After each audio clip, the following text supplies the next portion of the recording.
Hi everyone.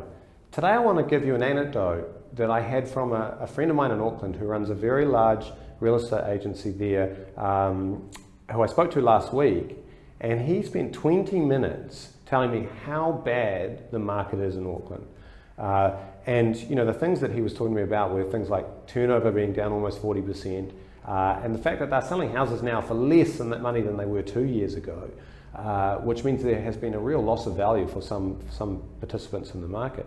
And I think what's interesting to me is that 17 years ago, I was told that, you know, when Auckland sneezes, the rest of the country catches a cold.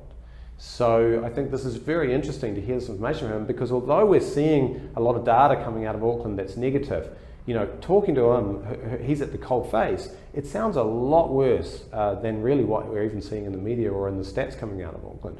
So how is this interesting to us in Wellington? Well, what I think is that, you know, we have seen a booming market for the last couple of years, and although we didn't see the wild upward swing that Auckland saw, I think that we are heading towards a period where you have to say that the fundamentals are still in favour of sellers now, but at some point that is going to change. And the issue becomes the fact that we don't know when, we just know it is going to happen because it's all a cycle.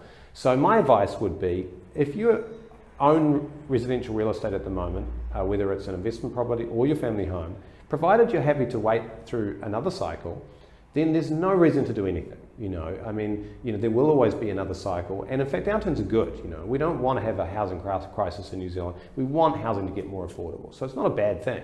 But if thinking about your own individual incentives, if you want to take advantage of what's happening right now, then it's probably a good time to do it soon rather than later. So if your time period is only 1 to 3 years, I think, you know, doing something relatively quickly is probably actually very smart. Again, if your time horizon is longer, no issue whatsoever. I hope this is interesting to you. Thank you very much.